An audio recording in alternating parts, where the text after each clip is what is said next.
Oke, bismillahirrahmanirrahim. Assalamualaikum warahmatullahi wabarakatuh. Waalaikumsalam warahmatullahi wabarakatuh.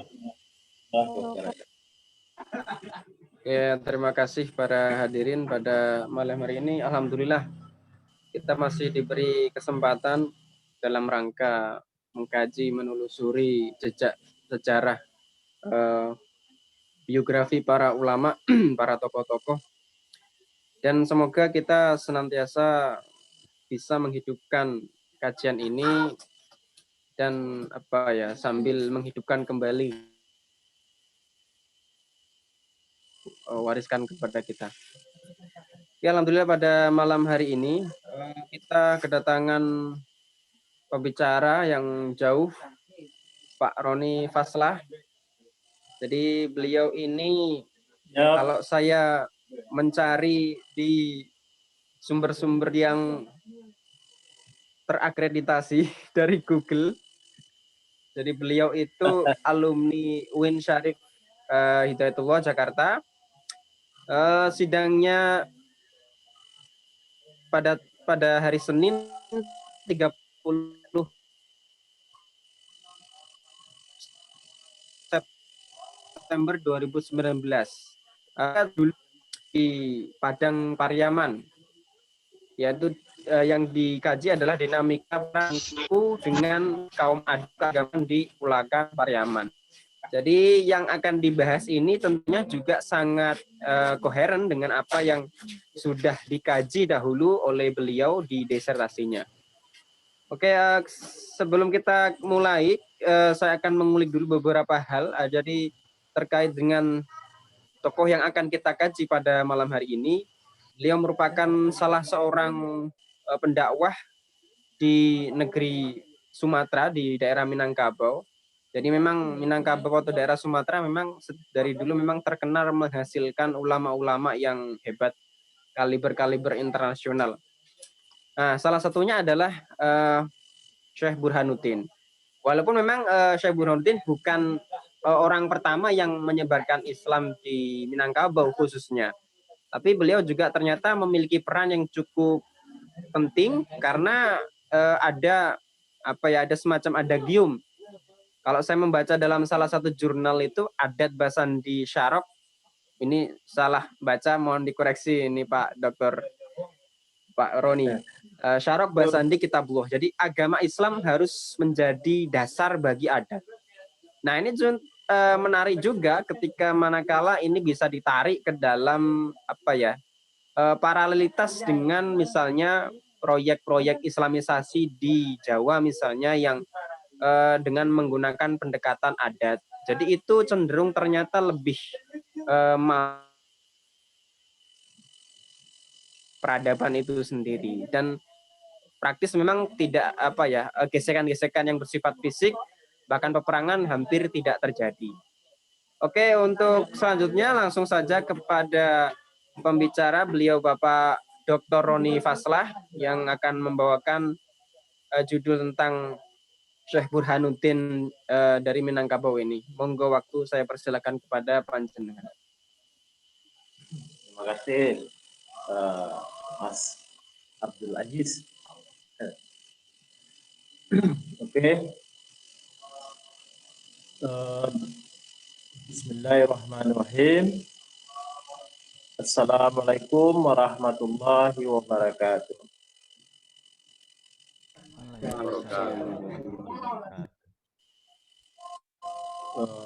Pertama sekali tentunya kami ucapkan hormat kita kepada para sahabat, teman-teman di komunitas penikmat buku Indonesia dan para hadirin yang sudah live virtual di Zoom ini ya. Tentunya puji syukur kepada Allah SWT dan salawat kepada Nabi Muhammad SAW lalu kita curahkan kepada beliau. Mudah-mudahan kita mendapat syafaatnya. Oke. Eh, Pertama sekali saya ucapkan terima kasih kepada Kang Mujib, Dr. Mujib, ya, yang sudah memberi kesempatan kepada saya pada hari yang sangat istimewa ini. Mudah-mudahan apa yang saya sampaikan hari ini memberikan manfaat bagi kita bersama, ya. Amin. Mungkin berbagi cerita, ya, kita tentang sosok seorang Syekh Burhanuddin di belakang dan tarekat Satariyah yang beliau kembangkan. Terlebih dahulu saya kira perlu saya memberikan penjelasan tentang pribadi, ya. Saya memang dilahirkan di Ulakan, Padang Pariaman, kabupatennya, ya. Di Ulakan itu sebuah nagari, ya. Nagari yang sekarang ya sudah nagarinya sudah mekar, ya. Jadi ada nagari Solayat, ada nagari Belakang. Dan saya dilahirkan di tanah yang mana Syekh Burhanuddin itu dikuburkan, ya. Mungkin pengalaman saya sebagai seorang anak pribumi, ya, itu mempengaruhi juga pemahaman saya keagamaan dan adat tradisi di belakang itu sendiri. Kepada teman-teman penikmat buku, ya, ya saya dari penelitian saya tentang S1 itu terkait juga tentang Syekh Burhanuddin, yaitunya tentang peranan Tuanku dalam pembinaan akidah masyarakat belakang. Seperti itu. Lalu ini kemudian saya untuk S2 terinspirasi lagi untuk mengkaji yang namanya Syekh Burhanuddin Tuanku dan tarekat Satariyah. Itu. Kemudian lanjut lagi S3-nya, penelitian saya itu tentang Tuanku, tarekat Satariyah, dan kaum adat. Jadi judulnya yang seperti yang Mas Abdul Aziz katakan, itu tarekat Satariyah di Padang Pariaman, peran Tuanku dan kaum adat dalam keagamaan Ulakan. Memang sangat terkait sekali dengan kajian-kajian Syekh Burhanuddin, ya, sampai menjadi kajian-kajian saya, ya. Itu ini tidak terlepas lagi dari yang namanya, ya, sebenarnya yang mengarang buku ini adalah guru saya, ya, di UIN Imam Bonjol Padang, yang namanya itu Profesor Dr. Lutfi Samad MAG. Itu mengarang buku Syekh Burhanuddin dan Islamisasi di Minangkabau, cara mendaki adat menurun. Oleh karena itu beliau kemarin saya kasih kabar, mohon izin Prof untuk mengkaji tentang mendiskusikan tentang buku Prof tentang Syekh Burhanuddin dan Islamisasinya. Oh, silakan. Beliau merasa senang dan merasa turut apresiasi, ya, untuk buku beliau untuk dikaji lebih lanjut seperti itu. Dan beliau juga minta, sebenarnya beliau ingin bergabung, ya, mudah-mudahan bisa beliau bergabung hari ini dan kita mendapat pencerahan juga dari beliau bagaimana sosok seorang Syekh Burhanuddin Ulakan itu dari awalnya sampai perjuangannya menyebarkan Islam di Minangkabau. Nah, ini saya kira saya tidak begitu banyak ya, nanti bisa kita diskusikan ya, bincang-bincang tentang sosok seorang syekh, seorang wali di Ulakan Pariaman ya, yang menyebarkan Islam dalam pahaman tarekat Tatariyah. Syekh Burhanuddin ya tokoh ternama ya di Minangkabau. Tentu kita pernah mengetahui bahwasanya banyak para sarjanawan yang membicarakan ya tentang Syekh Burhanuddin ya, termasuk Azumadi Azra dalam jaringan ulamanya menyebutkan Syekh Burhanuddin adalah seorang tokoh yang sangat penting dalam Islamisasi ya, yang ada di Minangkabau. Tokoh yang cukup berhasil ya untuk menyebarkan Islam di Minangkabau. Namun Syekh Burhanuddin bukanlah orang pertama yang datang untuk menyebarkan Islam di Minangkabau. Oleh karena itu ya tokoh-tokoh lain seperti ya Oman juga menjelaskan ya di buku Dr. Karl S. Pipring ini juga ya sarjana luar, ada bukunya beberapa aspek tentang Islam di Indonesia abad ke-19 juga berbicara tentang Syekh Burhanuddin gitu. Malahan Syekh Burhanuddin itu diceritakan seorang yang wali Allah yang namanya itu sebenarnya itu ya dari Mekah ya, dari Abdullah Kusasi, Ahmad Kusasi ya, guru dari Abdul Rauf Al-Singkil di Aceh dan juga Abdul Arif di di Bulakan Tapakis ya, yang guru pertama dari Syekh Burhanuddin seperti itu. Jadi banyak berbagai pandangan para sejarawan tentang Syekh Burhanuddin, orang wali Allah di Minangkabau di Sumatera Barat yang murid dari Abdul Singkil ya, juga ada di Jawa Barat juga Al-Munjid ya.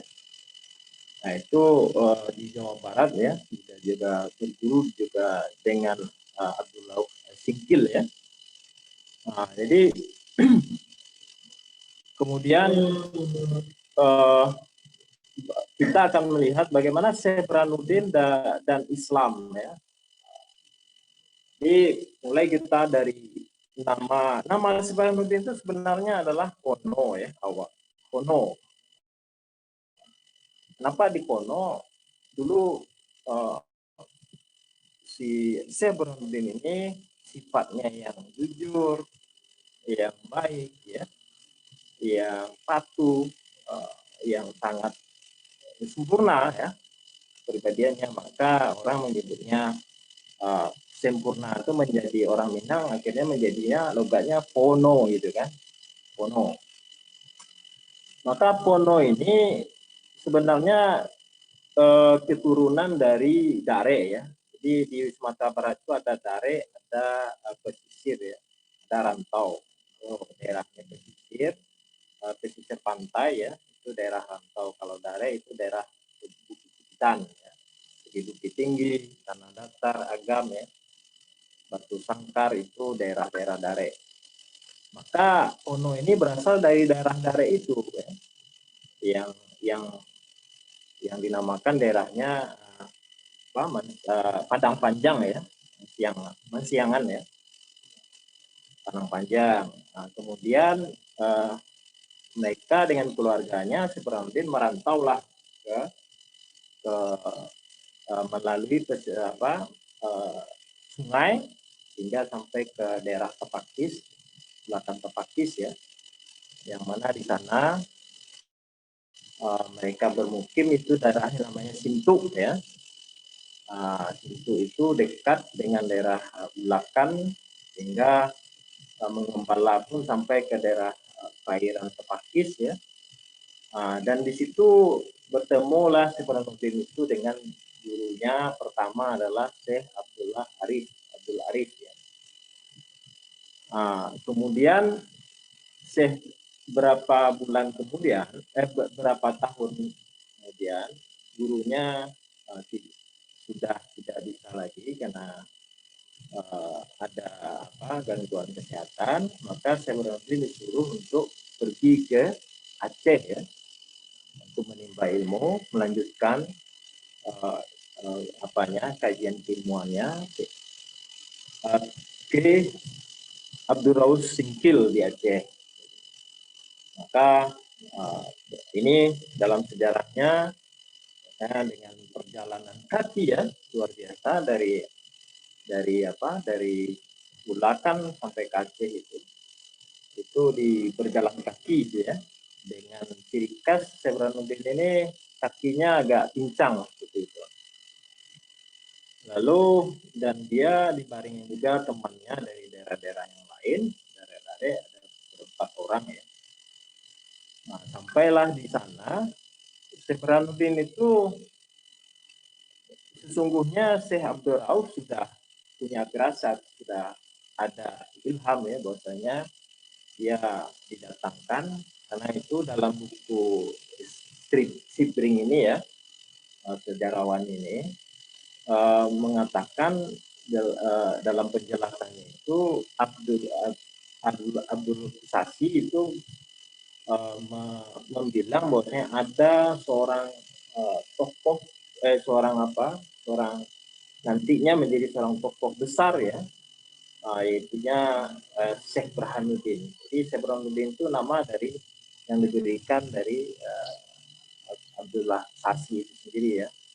Jadi sudah nampak bahwasanya belum sampai aja Syekh Burhanuddin dia sudah tahu bahwasanya sebenarnya adalah bibit tokoh yang wali Allah yang akan menyebarkan Islam di Minangkabau di Nusantara. Abdul Rauf sehingga pas datang itu Syekh Burhanuddin kerjanya tidak langsung mengaji, tapi cuma disuruh-suruh ya, disuruh menggendong dia dari tempat kediaman dengan ke tempat surau ya. Jadi itu aja membantu dia bekerja.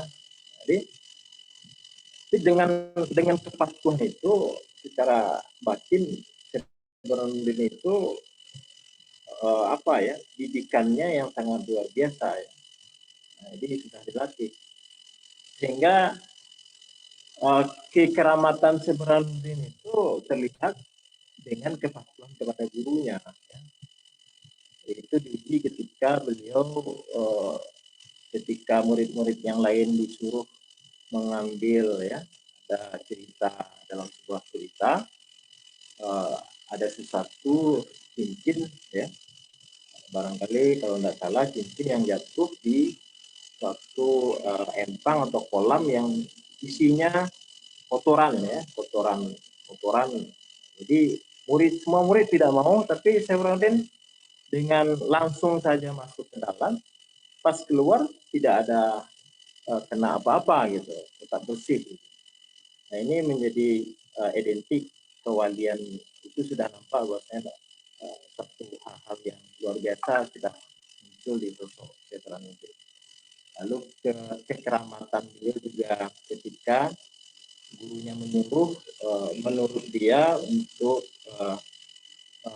menurut gurunya yang sudah sedang berdakwah di seberang sungai yang deras sekali, sehingga yang Syekh Burhanuddin ini tanpa berpikir waktu itu saat itu adalah subuh ya. Setelah sholat subuh langsung ketika ada orang mengingatkan bahwasanya harus menurut dulu ke seberang sungai yang airnya deras itu, tanpa tidak berpikir dia langsung saja pergi sehingga sampai ke seberang sungai yang deras itu dengan, sehingga ditanya oleh beliau, apa ke sini? Dengan jalan kaki, gitu ya. Itu menampakkan bahwasanya kewadian dari Sebranuddin itu sudah begitu nampak jelas seperti itu. Dan guru itu mengetahui ya. Lalu diuji juga Sebranuddin dengan anaknya yang cantik ya, ditinggal kedua. Lalu ketika itulah ujian yang sangat berat, sehingga pas gurunya kembali, Syekh Burhanuddin itu sendiri pingsan gitu. Rupanya karena terbetik nafsu ya, nafsu syahwat dari Syekh Burhanuddin, sehingga dia menganiaya apanya itu ya, kemaluannya itu, sehingga membuat Syekh Burhanuddin pingsan. Jadi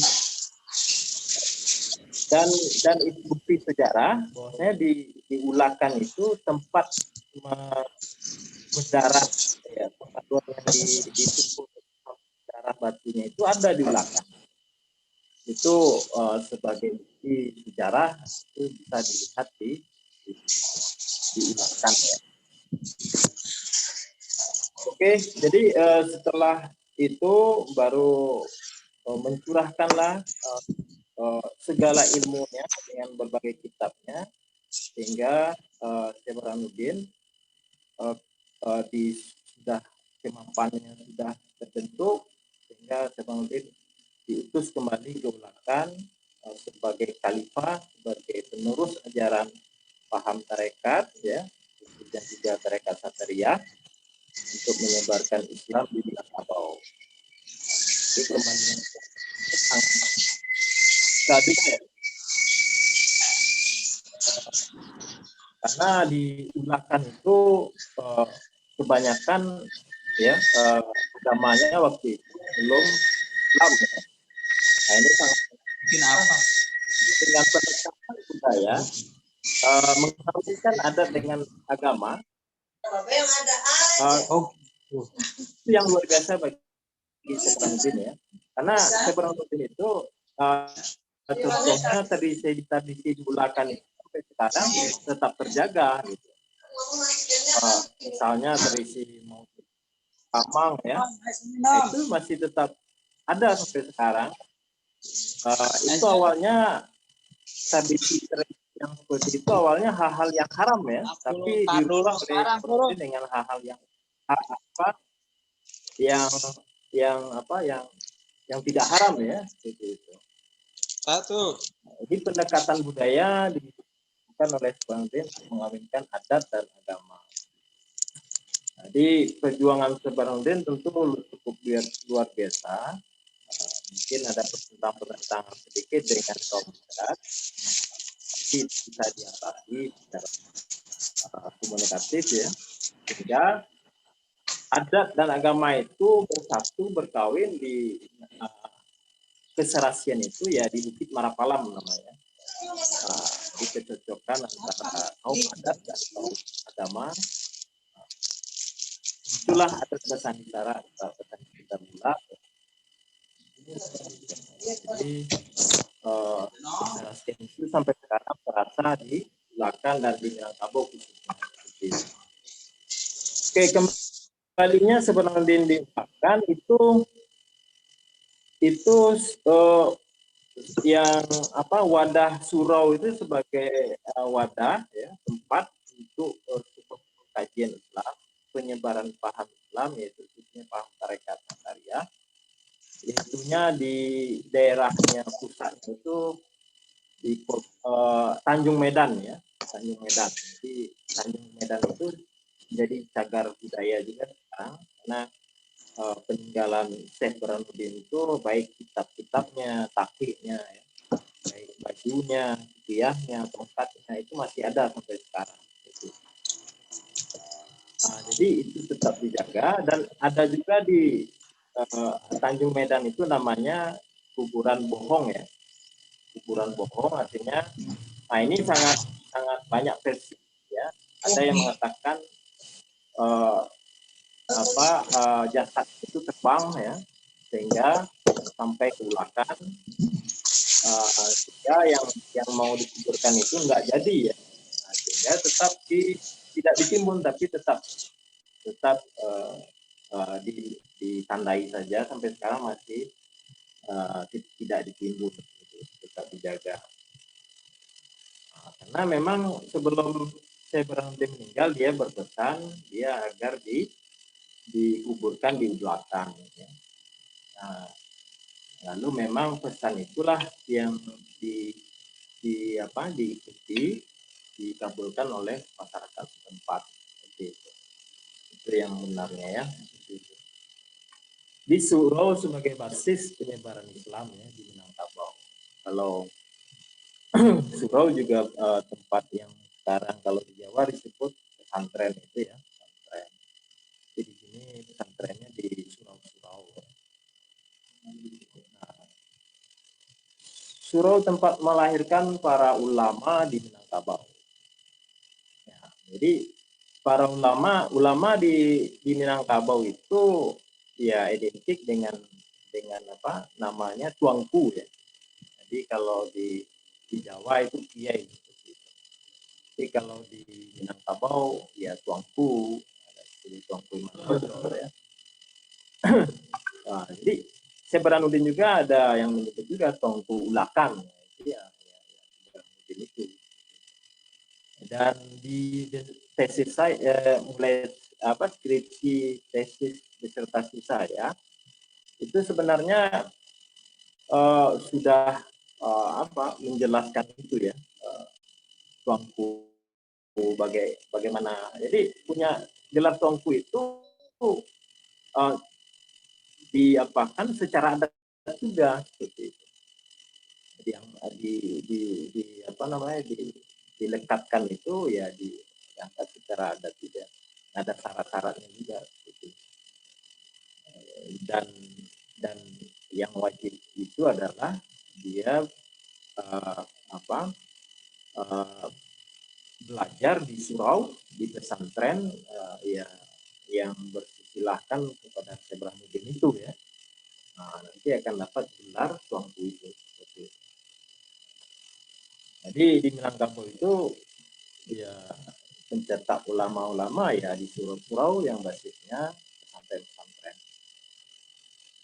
Oke, kemudian di situ juga Syekh Burhanuddin menyebarkan paham tarekat Satariyahnya. Jadi di buku Syekh Burhanuddin dan itu ya isinya ini ya, Syekh Burhanuddin dan tarekat Satariyahnya, Ulakan sebagai sentral ajaran tarekat di Minangkabau. Ya. Jadi di pusat tarekat Satariyah itu di Ulakan itu sendiri itu menyebar ke daerah pesisir dan Dare, sehingga dulunya ya, jadi sekarang orang menyebut sudah bergeser ke daerah Kututuo ya, ada tarekat juga Satariyah yang cabang dari tarekat Satariyah di Ulakan itu sendiri. Dan di Ulakan yang tidak hanya tarekat Satariyah saja ya, tapi juga ada tarekat Naksabandiyah dan Tamaniyah ya. Tapi yang sangat banyak pengaruhnya itu adalah tarekat Satariyah dan Naksabandiyah. Jadi ketika ada bersafar di Ulakan itu yang datang itu ya tarekat Satariyah dan Naksabandiyah itu yang bersafar itu ya. Jadi fenomena bersafar ini adalah sebenarnya memperingati wafatnya hari wafatnya Syekh Burhanuddin itu. Jadi berupa haul ya seperti itu. Jadi itu sudah menjadi tradisi setiap tahunnya orang melakukan bersafar ya, bersafar perjalanan ke Ulakan. Itu datang dari mana-mana, tidak hanya dari Sumatera Barat, tapi juga datang dari Jambi, Riau ya, dan juga daerah Malaysia itu datang untuk bersafar di Ulakan. Kalau suasana bersafar itu ya sangat ramai sekali ya, ramai sekali. Jadi kegiatan orang bersafar itu ya ada yang berdoa, berzikir di sana. Dia meminta syafaat, dia meminta apa namanya berkah ya dari seorang guru. Jadi sangatlah tradisi keagamaannya disitulah dimunculkan ketika bersafar berbagai zikir dilakukan di sana. Oke, dan saya Burhanuddin dan Tongku, jadi ulama-ulama dipanggil Tuanku ya, Tuanku dan Tuanku sebagai khalifah ya, sebagai pengganti dari menyebarkan ajaran-ajaran Islam atau paham-paham tarekat yang diajarkan oleh Tuhan itu. Jadi di Ulakan itu ada khalifah-khalifah juga ya, dinamakan khalifah Tengku Kuning ya, khalifah ada lagi namanya ya. Jadi ada khalifah-khalifah. Di samping ada silsilah ya, dari silsilah penerus paham dari ajaran Tuhan.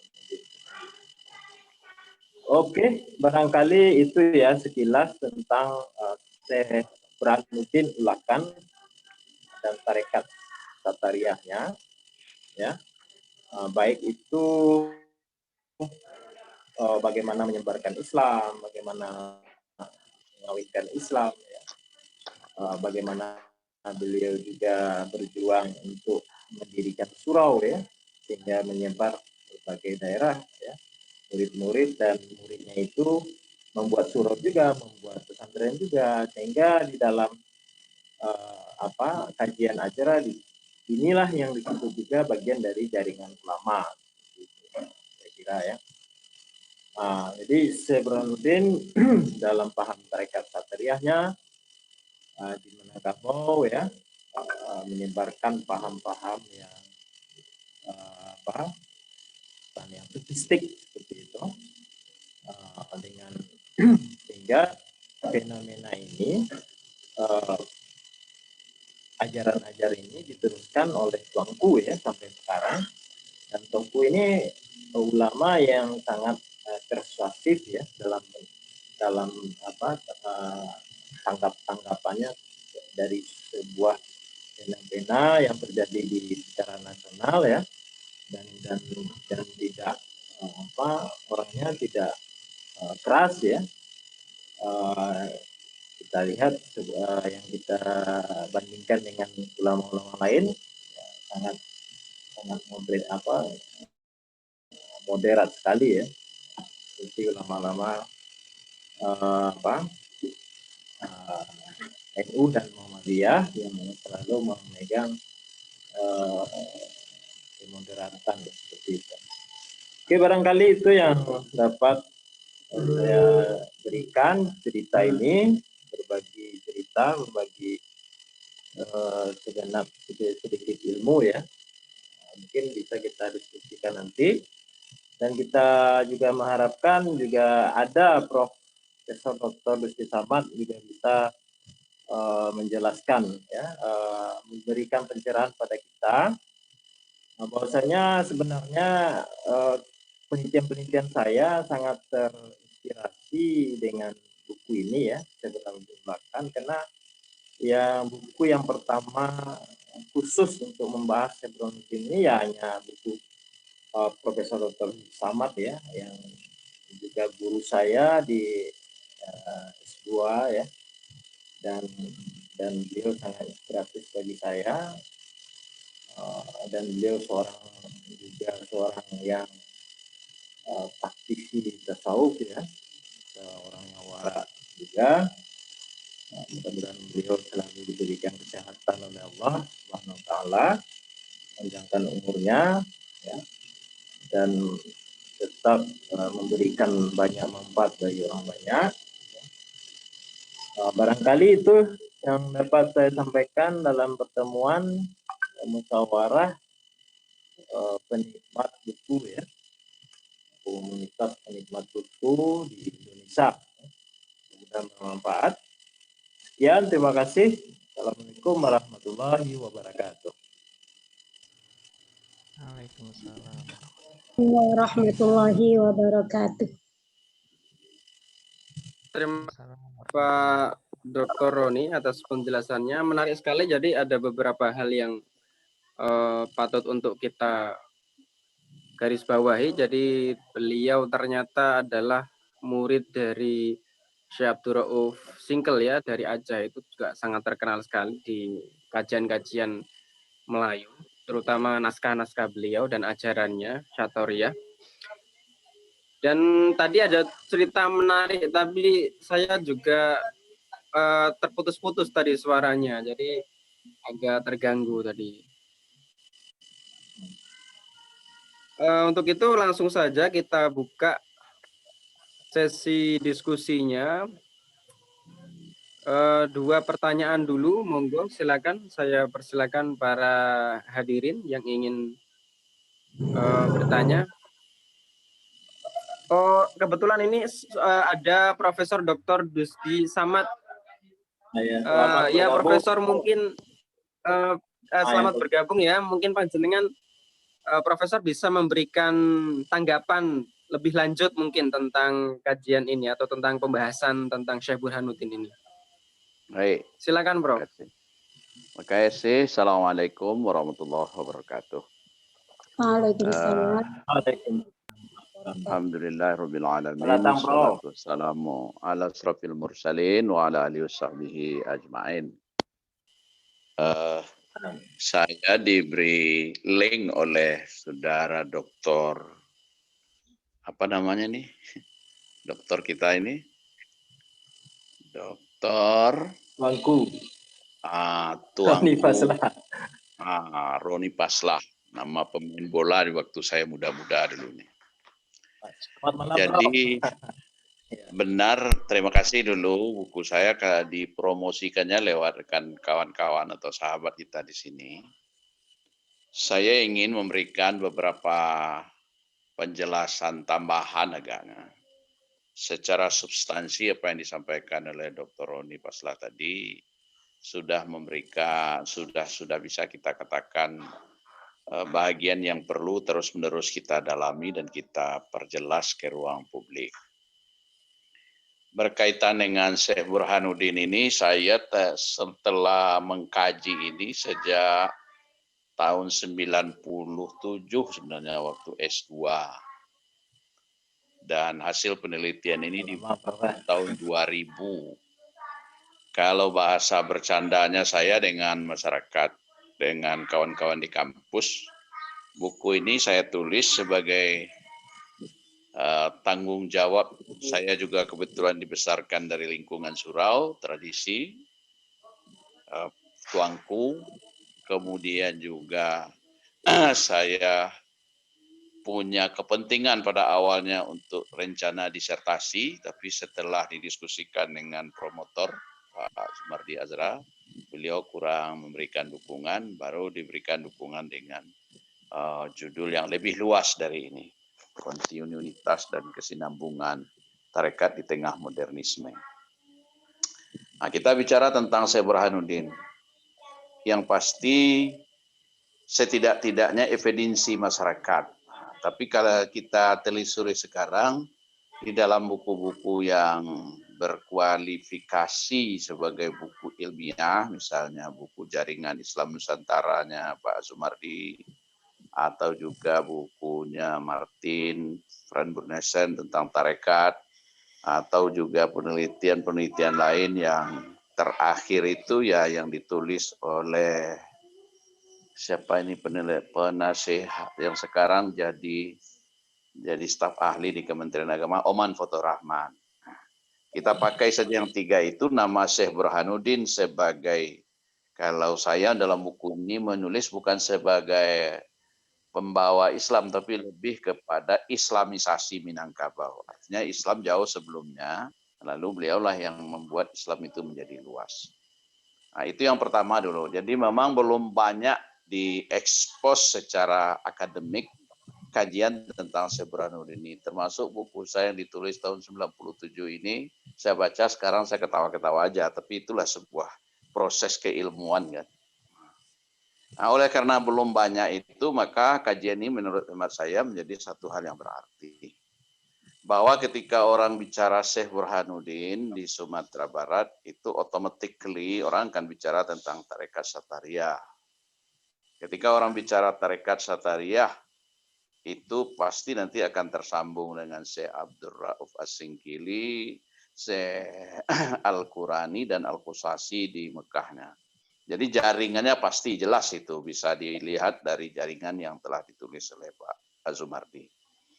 Lalu yang menarik itu bagaimana tarekat Satariyah yang dibawa atau yang dikembangkan oleh Syekh Burhanuddin ini berakulturasi dengan budaya Minangkabau yang tidak saja muncul dalam bentuk simbol-simbol, tapi juga muncul dalam bentuk aktualisasi keagamaan. Ini yang sepanjang waktu menjadi diskusi, karena kita harus dapat, mau tidak mau kita harus dapat mengatakan bahwa Sumatera Barat itu daerah yang arus modernisasinya, yang arus purifikasinya, bahkan modernismenya sangat tinggi. Maka mengapa tarekat menjadi, terutama Satariyah ini menjadi banyak dapat kritikan, itu tidak dipisahkan dari dinamika antara kaum antara kaum pembaharuan purifikasi dengan kaum tarekat ini. Nah, di dalam pelaksanaannya seperti yang sampaikan Saudara Roni tadi, di dalam aktualisasinya di masyarakat, tarekat Satariyah yang berada di jaringan Syekh Burhanuddin khususnya yang di Pariaman sepanjang pantai sampai pesisir, sampai bahkan ke Painan, di sepanjang ke Painan sampai ke Pasaman, sepanjang pesisir lah, yang tidak terlalu kuat mendapat pengaruh dari modernisasi yang di pusat alam Minangkabau namanya Dare, itu berbeda nanti aktualisasinya. Kalau Satariyah di arah pusat Minangkabau yang sangat kuat pengaruh modernisasi, di sana Satariyahnya tidak terlalu banyak neko-nekonya. Tapi Satariyah di bawah Ulakan, Painan, sampai nanti Pasaman, itu menjadi bahan kritikan. Bahkan Buya Hamka menulis dalam bukunya itu agama Ulakan begini, dengan segala macam stigma dan segala macam kritik yang sesungguhnya itu adalah aktualisasi. Yang paling, jangan sampai hari ini belum selesai kritik itu. Misalnya orang-orang awam saja atau pengamal tarekat Satariyah yang tidak mengetahui persis tentang Satariyah itu, ada yang mengatakan kalau 7 kali bersafar ke Ulakan itu sudah sama ke Mekah. Itu hanya kata-kata orang awam, tetapi oleh lawan itu dijadikan senjata untuk setiap waktu mengkritisi tarekat Satariyah.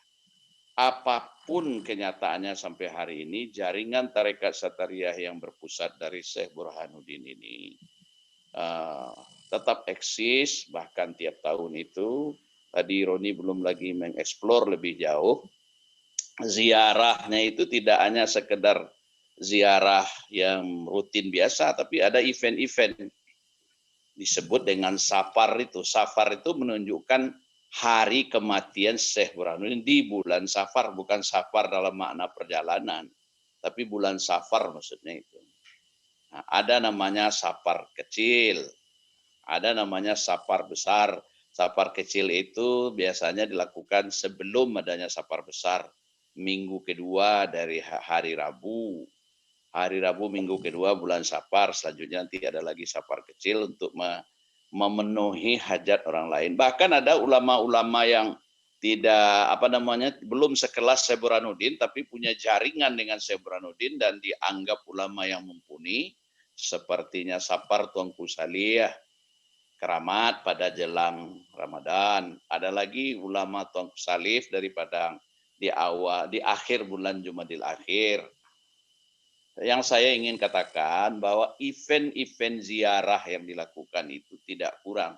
Bahkan tahun 2000 itu saja kami menghitung dalam penelitian, diperkirakan 500.000 orang satu tahun berkunjung ke tempat ini.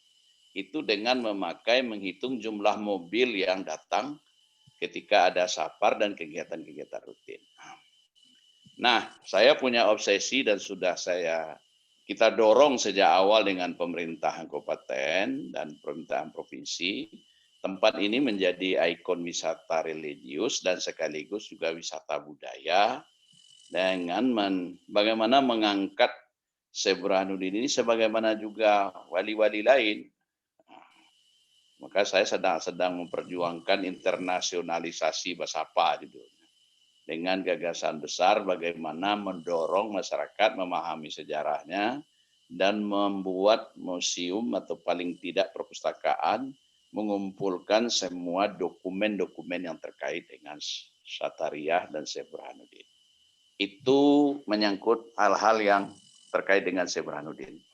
Ada satu hal lagi yang menurut saya perlu dipahami oleh siapapun yang akan mengkaji dan membaca buku saya ini, bahwa buku ini adalah buku deskripsi lapangan, buku reportase, bukan buku ilmiah yang kuat. Ini adalah buku yang ditulis masih belum S2, baru setelah S2 baru ditulis. Buku reportase penelitian lapangan saja. Kemudian juga buku ini datanya lebih banyak pada evidensi pengakuan masyarakat saja.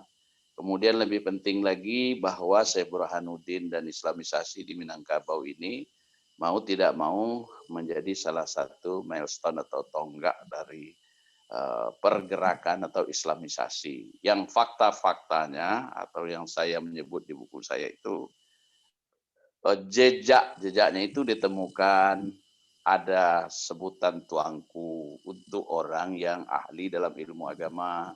Ada istilah-istilah atau ada gelar-gelar sosial yang itu ada hubungan antara adat dan agama. Walaupun ini oleh kalangan modernis nanti akan menjadi kritik tertentu, tapi apapun kenyataannya dia telah tumbuh dan berkembang dalam masyarakat. Mungkin itu beberapa prinsip-prinsip yang lebih lanjut bagi yang mau mengkaji lebih dalam, kita welcome. Terima kasih sekali lagi. Assalamualaikum warahmatullahi wabarakatuh. Oke. Terima kasih, Prof.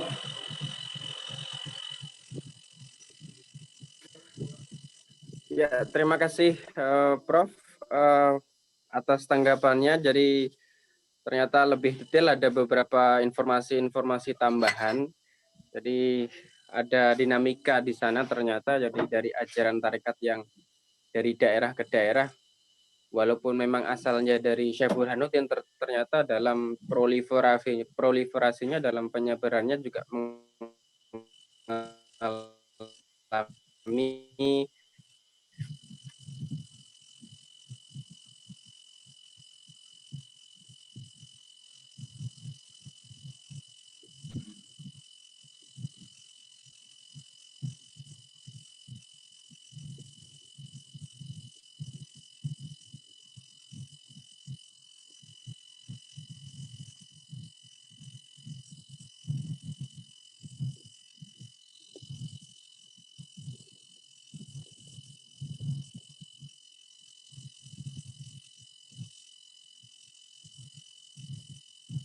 Halo, Mas Ajis.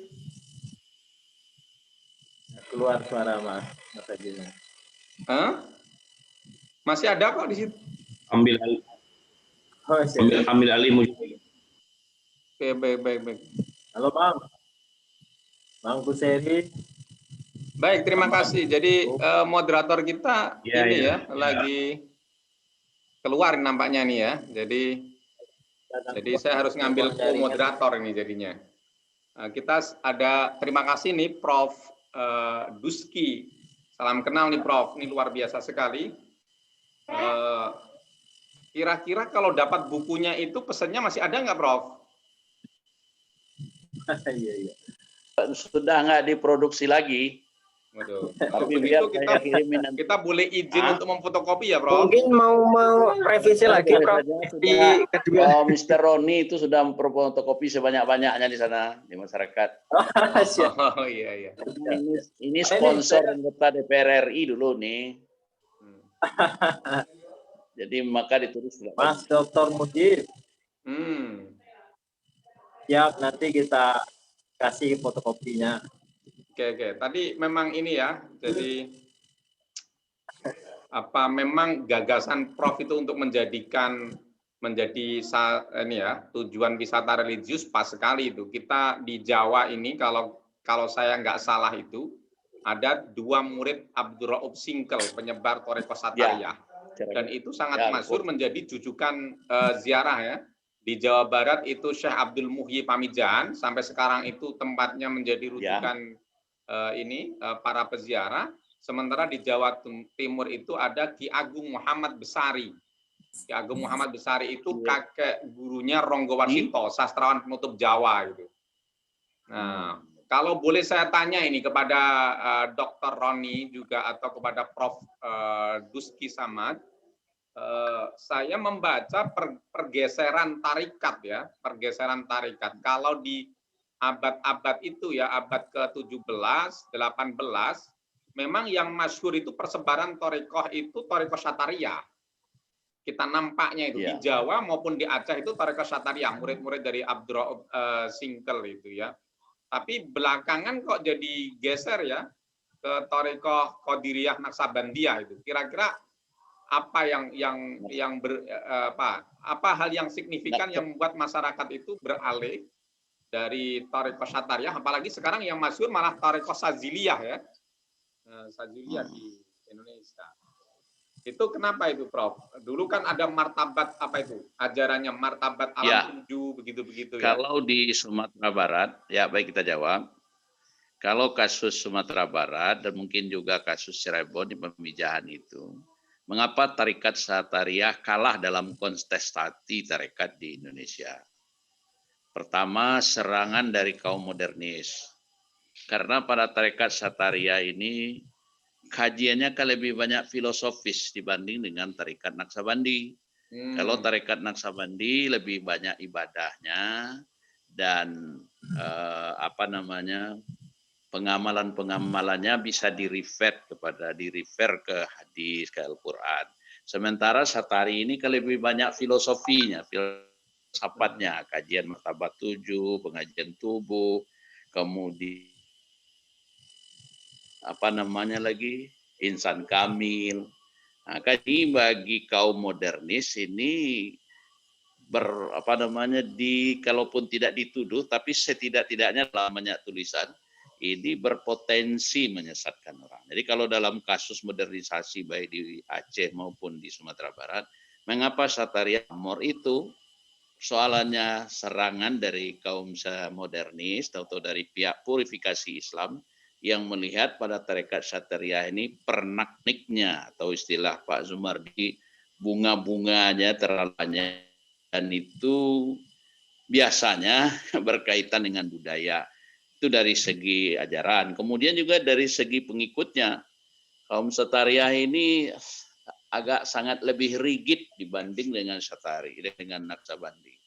Artinya kefanatikannya ke gurunya luar biasa. Kefanatikan itu tidak memperhatikan lagi perkembangan modernisasi. Misalnya saja untuk kawan-kawan yang lain bisa paham nanti soal ru'yatul hilal saja. Kalaupun Kementerian Agama dengan teropongnya sudah melihat hilal, tapi kalau orang Satariyah berpendapat walaupun orang lain sudah lihat hilal, kalau belum gurunya lihat dia tidak akan patuh itu. Jadi artinya apa itu? Tingkat fanatismenya, kemudian ajarannya yang lebih filosofis, ditambah lagi kecenderungan dari pengikutnya banyak yang mendapat kritik dari kaum purifikasi. Itu setidak-tidaknya. Di samping juga sikap politiknya. Nah, ada tulisan baru tentang politik tarekat ini. Kaum Satariyah ini sangat mudah kedekatannya dengan penguasa itu menjadikan mereka juga ketika yang rezim satu habis dia juga habis. Kalau Naksabandi tidak terlalu jauh mau ikut dengan itu. Itu menurut emak saya dari apa yang kita lihat dari perkembangan yang ada. Terima kasih.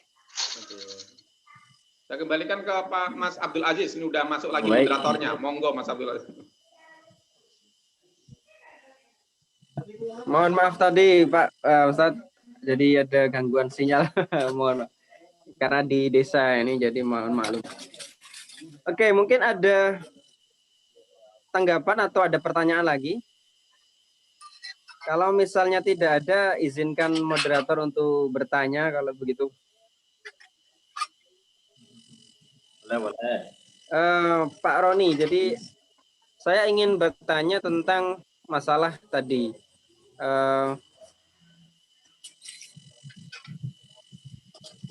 Jadi tentang ajaran yang tarekat Syatariah itu ternyata juga mengalami perubahan. Jadi tidak hanya simbol ya, tapi nanti dalam aktualisasi dalam adatnya juga terejawantahkan. Saya ingin mengetahui, adakah misalnya ya secara kasuistik bagaimana sih proses perkawinan antara tarekat dengan adat. Jadi bisa nggak ditunjukkan kasuistiknya bagaimana itu kira-kira?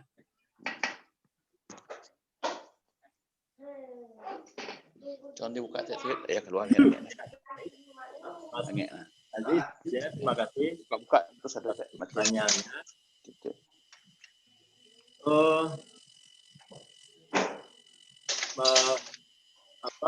Saya Burhanuddin ya memang tidak secara menghilangkan tradisi-tradisi itu secara menyeluruh, namun beliau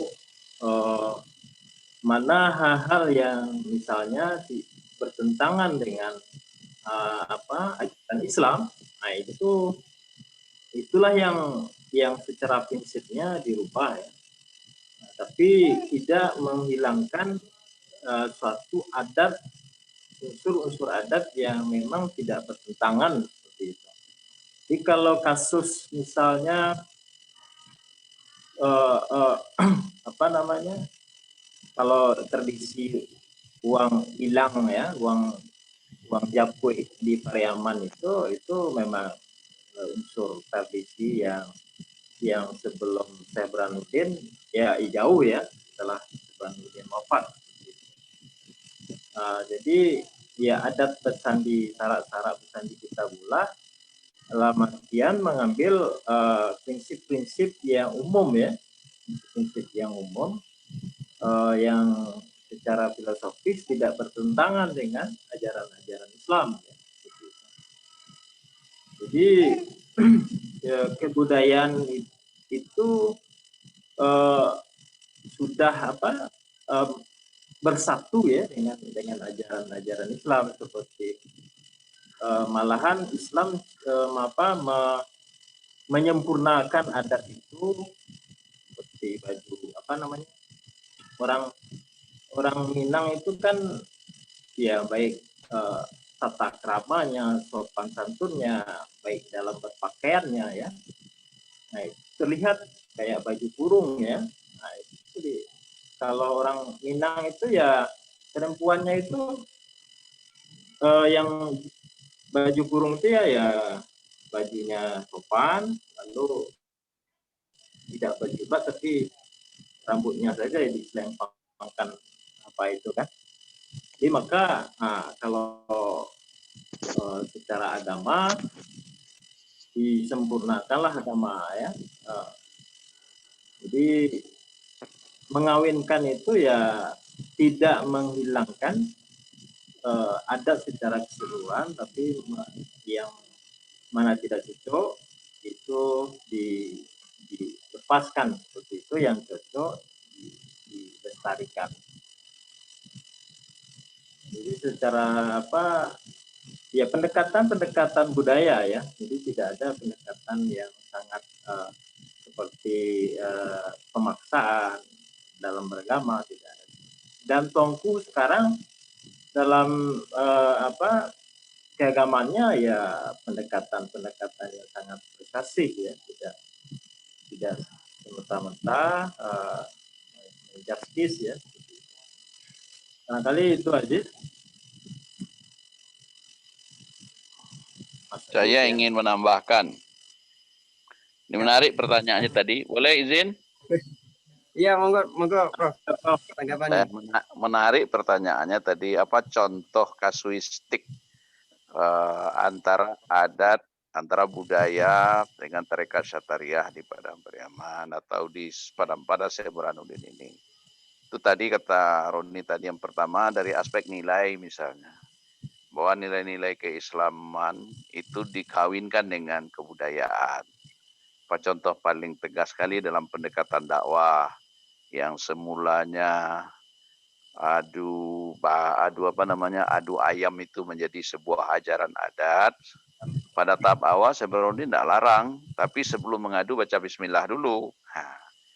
Yang paling sekarang kasat mata itu kalau ada di antara kita ini nanti yang mau datang ke sini di bulan Rabiul Awal atau di bulan Maulid itu, peringatan Maulid di Pariaman ini tidak ada duanya di Indonesia, hanya satu di sini adanya.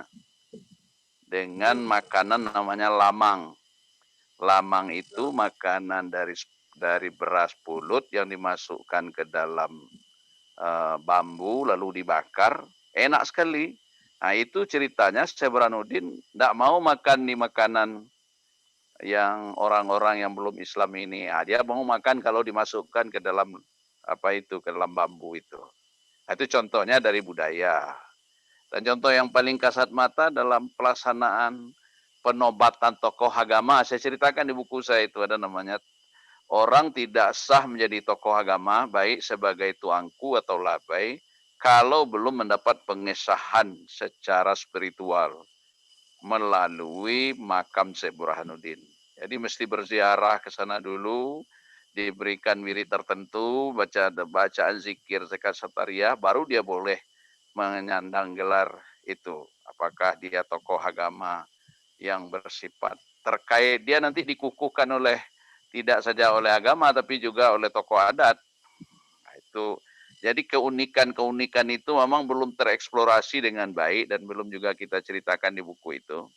Tapi banyak sekali contoh-contoh kasus dalam makanan, dalam pakaian, di dalam pelaksanaan keberagamaan, termasuk malah dalam sholat itu.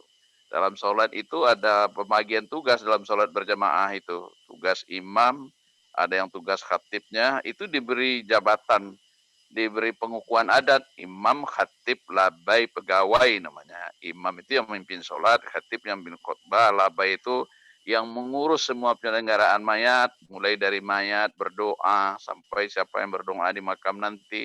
Nah, kemudian ada pula yang tugasnya mengurus masjid, pegawai namanya. Jadi hebat dia. Jadi menurut hemat saya, kalau baca buku saya nanti bisa dipahami itu nanti. Oke. Terima kasih. Silakan yang lain.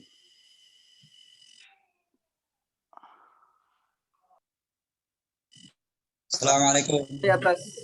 Atas jawabannya. Ya. Iya, monggo mungkin ada pertanyaan lain atau tanggapan lain. Ya, Assalamualaikum warahmatullahi wabarakatuh.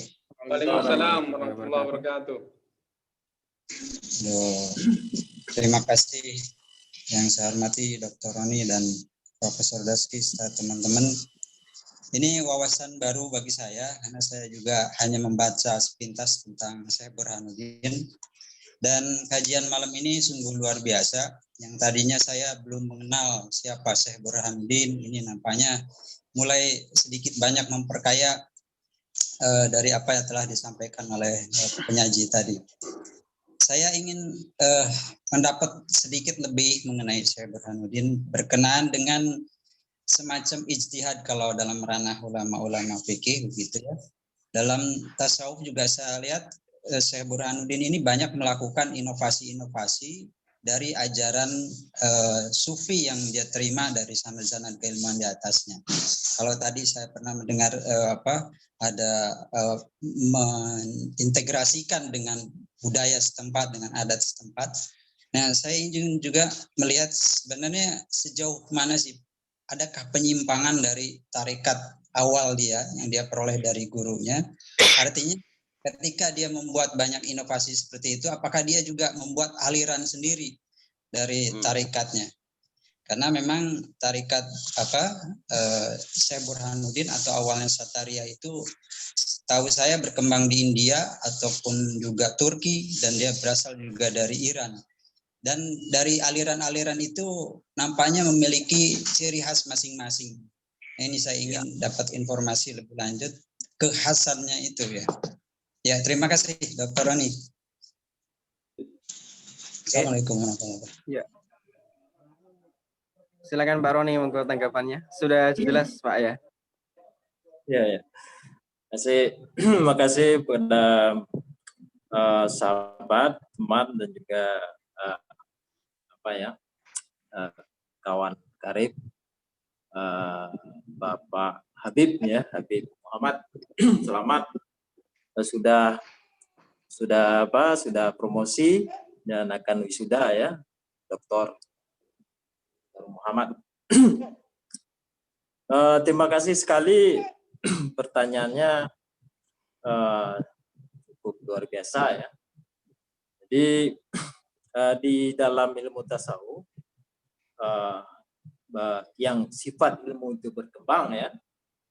Jadi memang keunikan dari seorang tokoh-tokoh ulama itu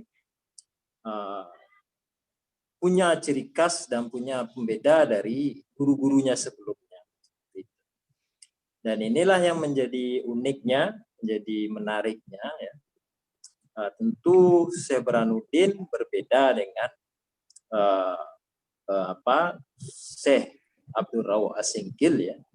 Karena yang Syekh Burhanuddin sendiri dengan datangnya keulakan itu sendiri itu sudah mengalami suatu pengkawinan dengan adat dengan agama, sehingga dikontekkan dalam keagamaan adat yang diulakan itu menjadi suatu tradisi keagamaan yang malahan tidak ada di Aceh, tapi adanya diulakan seperti itu. Nah, ini sangat menarik juga karena setiap tokoh ulama yang datang juga, misalnya ulama Jawa, Syekh ya, Al-Mujib ya. Syekh tarekat yang ada di Jawa Barat itu berbeda pula dengan Syekh tarekat yang ada di Sumatera Barat seperti itu. Yang setelah disebutkan oleh Prof tadi, memang di daerah-daerah di Sumatera Barat pun sendiri itu berbeda-beda juga keagamaannya ya, bergeser-geser ya, dan juga malahan pahamnya juga, tarekatnya juga bergeser juga. Dia ada yang pahamnya yang lebih ke wadatul wujud ya, lebih ke Ibnu Arabi ya, ke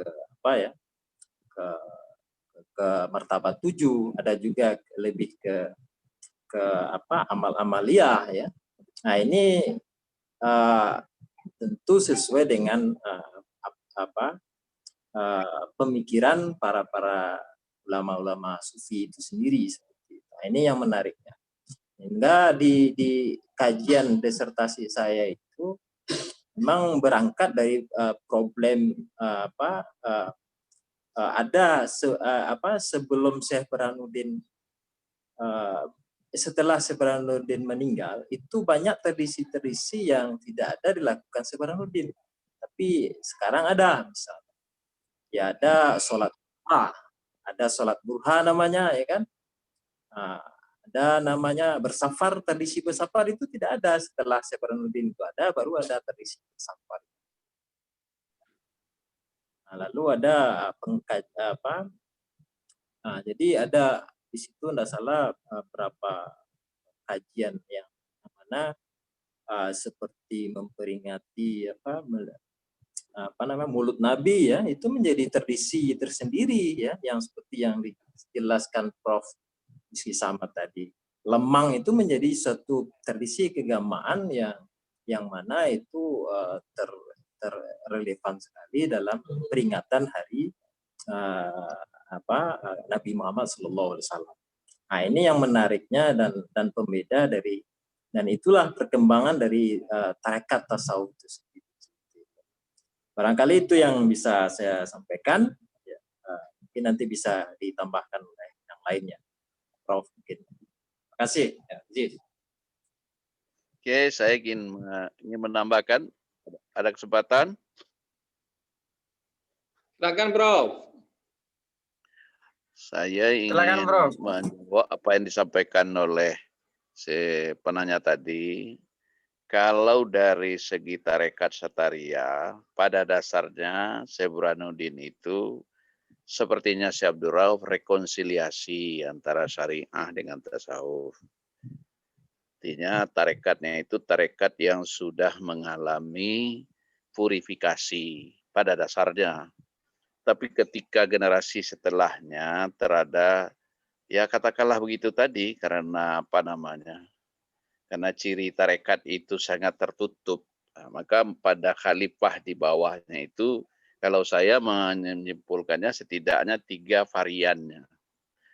Ada tarekatnya yang dalam kajiannya, maksudnya pengamalannya yang cenderung ke wahdatul wujud. Ada memang yang masih pure sepertinya Syekh Abdul Rauf dengan mengedepankan tasawuf akhlakinya. Malah ada yang sudah jauh menyimpang dengan menggunakan tarekat dekat ke ilmu kebatinan. Jadi itu realitas sejarah. Ketika di hulunya airnya jernih, ketika tarekat nanti sampai di tangan khalifah yang tidak memiliki pengetahuan cukup tentang tarekat, tapi memiliki apa namanya tentang syariatnya tidak kuat, hanya bertarikat saja, di belakangnya nanti lahir macam-macam. Jadi secara keseluruhan tidak ada bedanya Satariyah, baik Satariyah di Ulakan, Satariyah di Pemijahan, Satariyah di Cirebon. Kalau di Indonesia ini, bahkan saya pernah ke Sulawesi menemukan juga ada Satariyah. Dari aspek kajiannya kan 4 itu prinsipnya. Keserahasiaan syariat, kajian zikir, kajian martabat tubuh, kajian lisan kamil, kajian pengajian tubuh, hanya kajiannya sama prinsipnya, tapi ketika di generasi berikutnya itulah munculnya inovasi-inovasi baru, atau kata orang Salafi bid'ah-bid'ahnya itu. Jadi aslinya tidak ada masalah. Itu seperti itu satu. Yang kedua, memang di dalam pendekatan-pendekatan dakwahnya Satariyah akan sangat berbeda dengan Naksabandi, atau dengan Samani di Sumatera Barat itu. Kalau Satariyah ini sangat akomodatif dengan adat, sehingga dengan budaya, sehingga kadang-kadang hilang warna tarekatnya. Jadi itu tanggapan saya, mudah-mudahan ini bisa dipelajari lebih jauh. Aslinya sama Habib, tidak ada bedanya. Cuma ketika di generasi di belakangnya tidak lagi paham dengan syariat, ulamanya tidak lagi ulama syariat, terjadilah dispute, penyimpangan. Makasih. Ya, terima kasih Prof. atas tanggapannya. Makin lama ini makin menarik sekali diskusinya. Mungkin ada dari para hadirin yang lain ingin bertanya. Moderator, saya mau tanya sama Prof. Ya. Oh ya, silakan Pak Dr. Abdullah Busairi. Ini yang penting. Terima kasih guru dan teman-teman Dr. Roni. Saya hanya ingin mengeksplor lagi setelah paparan tadi. Kan kalau dilihat dari periodisasi 1646 sampai 1704, kehadiran dan kehidupan Syekh Burhanuddin, lalu dipotong-potong lagi kehidupannya di Aceh, terus pulang berdakwah dan memiliki pengaruh yang luar biasa hingga hari ini. Dan kita sering merasakan bahwa Basapar itu adalah peristiwa religi setiap tahun yang dahsyat sekali. Dan malahan tanah-tanah di sana sudah dikapling para jamaah di jauh-jauh tempat, seperti di Kampar, di Kerinci, dari Jambi, segala macam. Nah, tetapi kita melihat dari aspek sejarah, di mana ketika Supisme itu adalah dakwah awal, kemudian masuk Padri dengan dakwah syariat, yang terjadi adalah pengakuan pembaharuan, dan saya ingin langsung melompatnya ke hari ini. Dinamika keberagamaan kita itu ternyata ada yang di mana tiba-tiba menjadi tiba-tiba di panggung publik orang bersimbolis diakui sebagai orang yang beragama melebihi dari kita. Saya selalu mengatakan saya harus bersimbol-simbol, saya nggak terlalu kuat, tetapi produk Kemenak dan pesantren. Namun hari ini orang mengakui simbolisasi itu. Saya kira kita harus minta penjelasan dari Prof. Duski soal ini. Saya merasa masih belum puas untuk kuliah dengan Prof. Duski ini.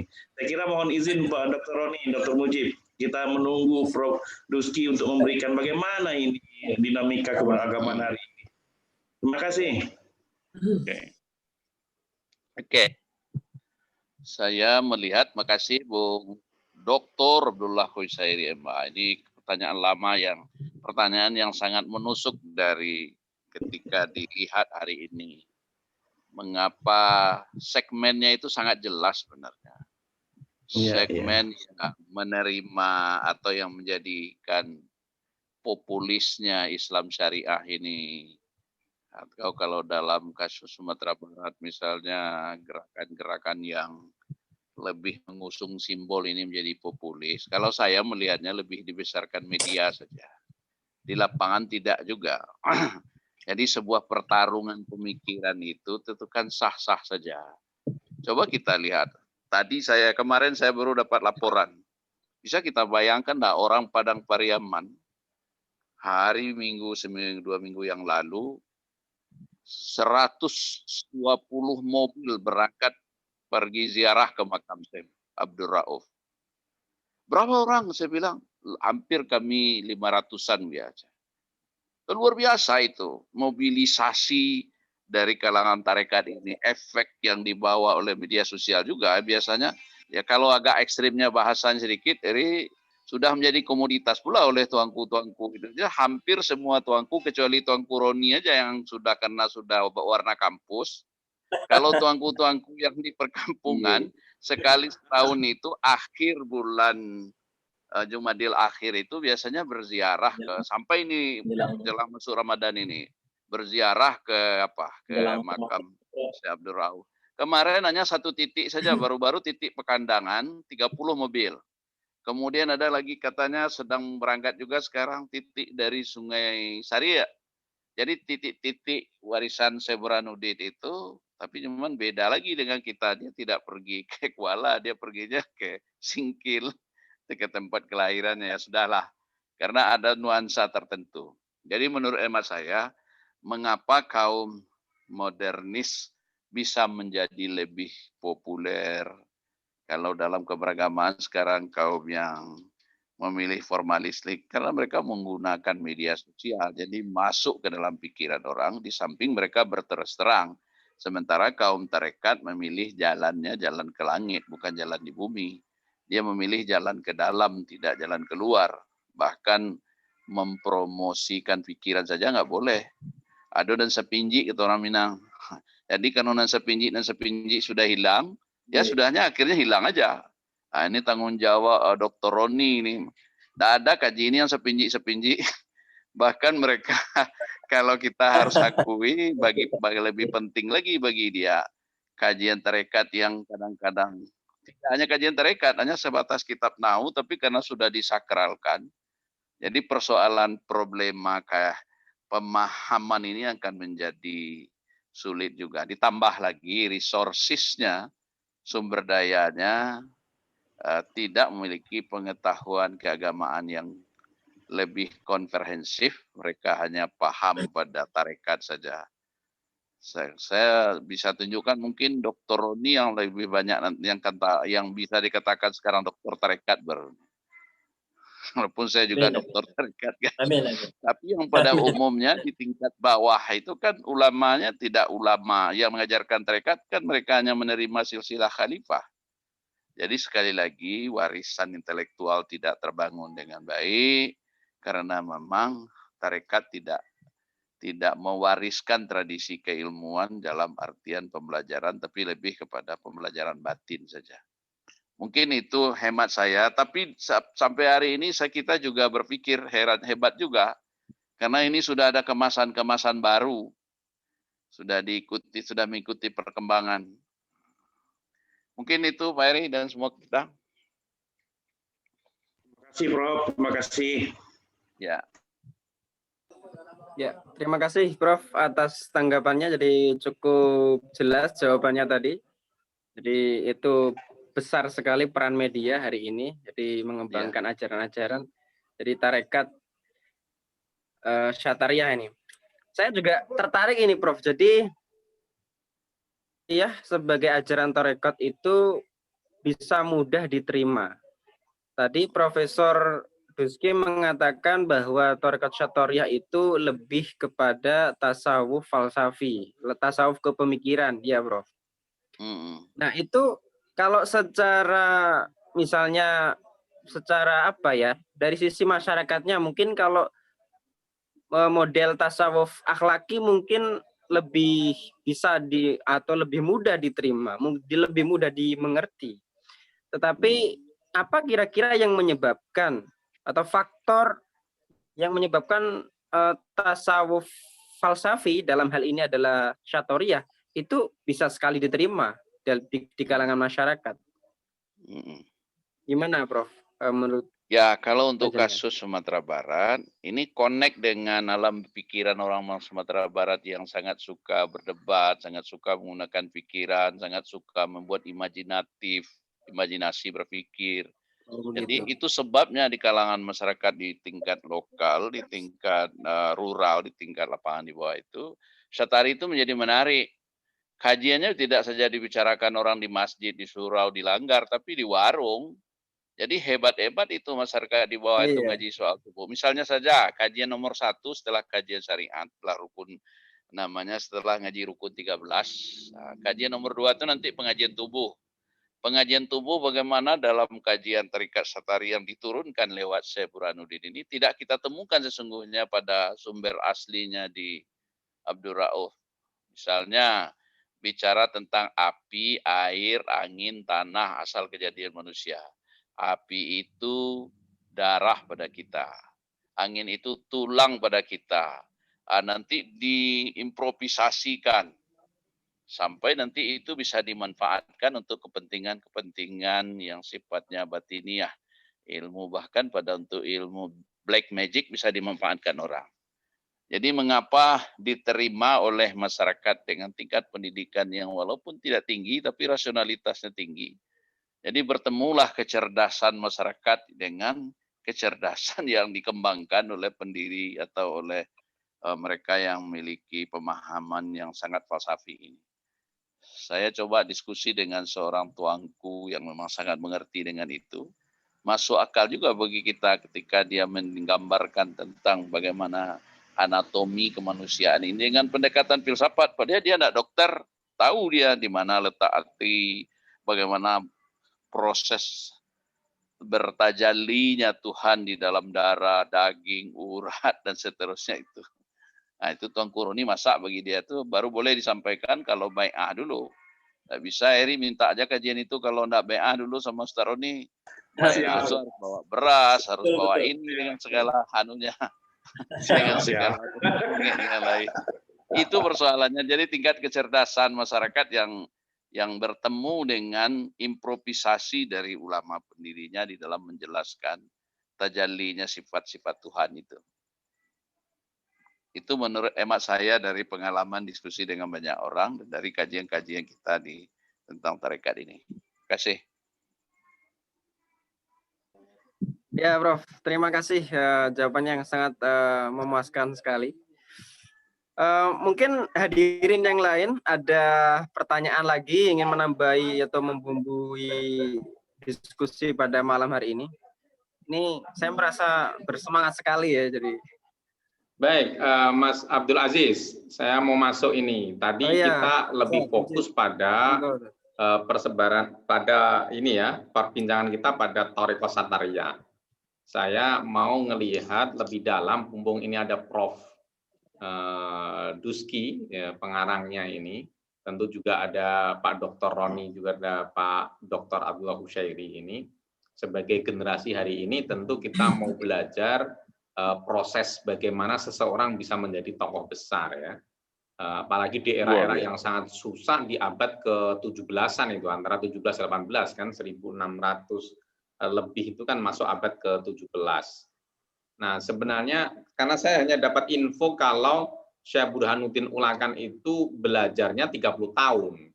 Nah proses belajarnya itu ke siapa saja, apakah kemudian jaringannya sudah sampai terhubung di Mekah atau memang Syekh Burhanuddin Ulakan ini memang seseorang yang produk dari dalam negeri keilmuannya secara menyeluruh. Dia hanya murid dari Abdurrauf Singkel dalam negeri, tidak pernah ke Mekah atau gimana itu? Prosesnya seperti apa bisa menjadi tokoh besar itu ya?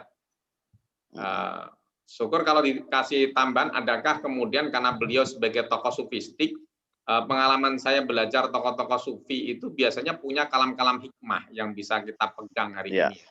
Nasihat-nasihat bijak. Apakah ada nasihat-nasihat bijak yang pernah dikeluarkan oleh Syekh Burhanuddin Ulakan untuk generasi ini?